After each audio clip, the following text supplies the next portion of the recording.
The movie opens with a young boy named Vassili Zaitsev being taught to hunt by his grandfather. Tying their horse as bait, Vassili's grandfather teaches him to stay as idle as a stone in order to go undetected by the wolf. As if on cue, the animal charges towards the horse, and, now frightened, Vassili is commanded to pull the trigger. With a lot of courage, the trembling little boy does as told, unaware of how this significant moment will shape him as a person. The scene then changes to 1942, when the world is still facing the terror of World War II. The Nazis have taken over Europe and are now moving towards the oil lands of Asia through the Soviet Union. However, they have one obstacle on their way: the city of Stalingrad, protected by the soldiers of the Russian Red Army. As the battle in the city gets more intense, a backup force is sent on its way to help the Red Army. Among the soldiers boarding the train is Vassili, who has grown to be a skilled sniper. He closely notices the civilians being chased away to make room for more soldiers. After a short ride, they reach the city and are pulled into boarding boats to reach the front line. By the looks of the battlefield, it is obvious that the Nazis have overpowered them entirely, and the backup soldiers are being sent on a suicidal mission. When the army realizes this, some soldiers try to flee, only to be shot dead by their own mates for deserting. The Germans take this as an opportunity and open fire, injuring half of their enemy before they even get a chance to fight back. When the boat finally reaches the dock, the surviving soldiers are immediately grouped into pairs of two, where only one of them gets a rifle. Vassili only gets a few bullets and is asked to jump in to help his mates. After separating from his pair almost immediately, his only way to survive is to stay close to the ground and go undetected. Seeing that their chances of winning are slim, a few of his fellow soldiers try escaping, only to be killed by their own people yet again. In no time, the battleground is covered with the dead bodies of the Russian soldiers. A few moments later, a car enters the grim scene, but instantly gets hit by a tank. Commissioner Danilov of the Russian army jumps from the wrecked car and hides among the dead bodies, pretending to be dead himself. He holds his breath as the Germans come over and start shooting the soldiers, ensuring none are alive. Danilov somehow survives the assault and waits until they are out of sight to take a rifle from a dead soldier nearby. Upon realizing the rifle is missing ammo, he is approached by Vassili, who had also been pretending to be dead. He hands over his share of ammo to the commissioner and tells him to shoot when an explosion occurs to ensure they aren't discovered. However, Danilov is hesitant because of his lack of skills, so he hands the rifle over to Vassili. Just as another car arrives and the explosion starts, Vassili surprises the commissioner with his excellent marksmanship and takes down all of the enemy snipers. He is so impressed that later, when they reach the headquarters after being rescued, he prints out some pamphlets to spread Vassili's accomplishment. The higher officials of the Red Army realize their defenses are weak because their soldiers are unwilling to sacrifice their lives for the country. This is causing the Soviet forces to weaken, so Chairman Nikita Khrushchev steps in to rebuild the defense system. He demands his subordinates' ideas to reevaluate their strategies, but all he gets are the same old strategies, until Danilov suggests that they should deliver hope and present a hero who shall inspire everyone to protect their motherland. Taken aback by this, Khrushchev asks if the commissioner will be able to do so. Danilov recommends Vassili and gets permission to print his heroic tales in the military newspaper. Right after, Vassili's skills are recognized and he is transferred to the sniper division. Soon, the tale of his heroic deed reaches people all over the country, making him the face of the Russian army as well as a propaganda icon. Consequently, the Russian sniper has taken quite a toll on the Germans, as they go as far as to deploy Major Erwin König, a renowned marksman and head of an army sniper school in Germany, in order to kill Vassili. One day, while Vassili is on a mission, he meets a young boy named Satya, who, like every other citizen, admires him. Satya invites him to his home, where Danilov brings him letters from his fans which he has to reply to. A while later, a woman named Tania enters the house. She is a soldier from the local militia who is like family to the Filipovs. Vassili remembers that he had seen her on the train on his way to Stalingrad, and hopes she remembers him too. However, he is disappointed when she only recognizes him as the war hero. His crush thinks he's a badass, poor guy. As the group chats, it is obvious that both Danilov and Vassili take an interest in her. Danilov even offers her a job in the headquarters to decipher German codes after finding out that she is fluent in German. Although hesitant, Tanya takes the job when she realizes that she can save a lot of soldiers by doing so.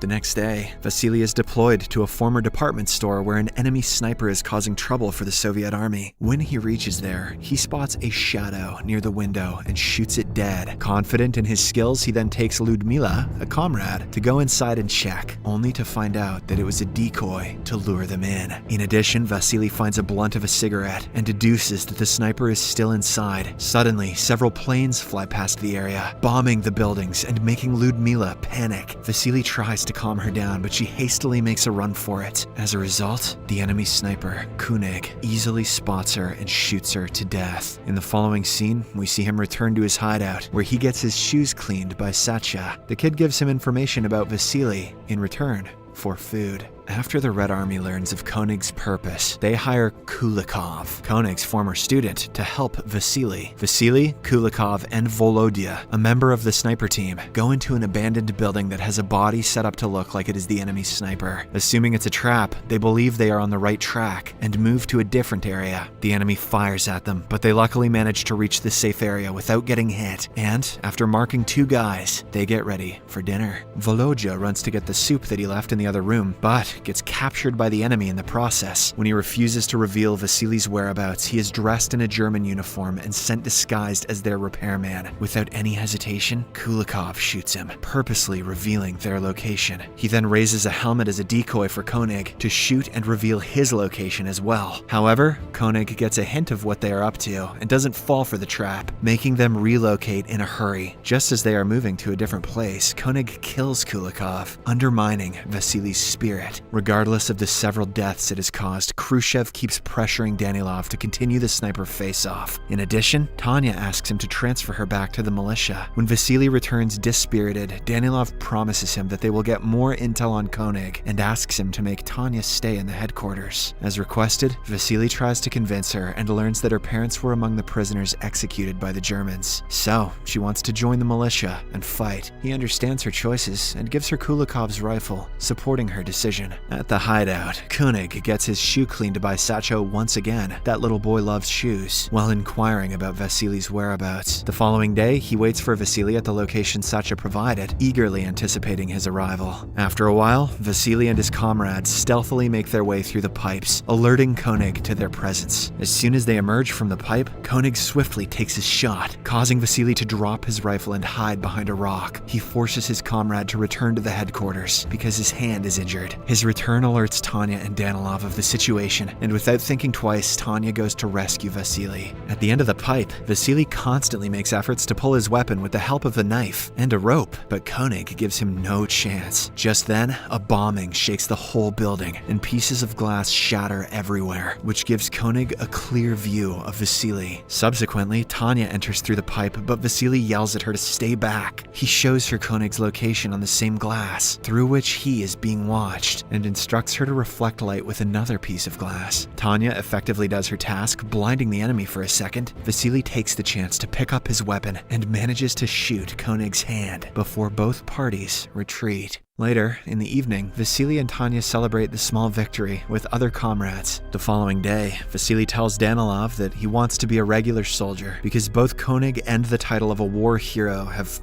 weighed him down. Danilov doesn't accept it and manipulates him using Satya, revealing that he has been working as a double agent. Through the kid, they now know the exact location König is in, and Vassili is tasked to a final mission. In the following scene, we see him camouflaged with the dead bodies on the ground, remaining idle just like his grandfather taught him. The scene of the day he learned to hunt plays before his eyes as he waits for König. Eventually, he dozes off, and his sniper log is stolen by a looting German officer. The German command takes the log as evidence of Vassili's death and plans to send König home, as the Soviet propaganda will benefit if he gets murdered. Amidst all of this, König is 100% sure that Vassili is still alive. Then, the headquarters announces Vassili's death through loudspeakers, sending the troop into chaos. Meanwhile, in an attempt to catch Vassili, König tells Satya his next location, believing that the kid will surely bring the information to the enemy. Somewhere else, with no hint of Vassili's return, Danilov starts writing an announcement of his death, while the protagonist surprises everyone by appearing out of nowhere. He soon finds out through Satya that Tanya went to the station to attempt to kill König on her own.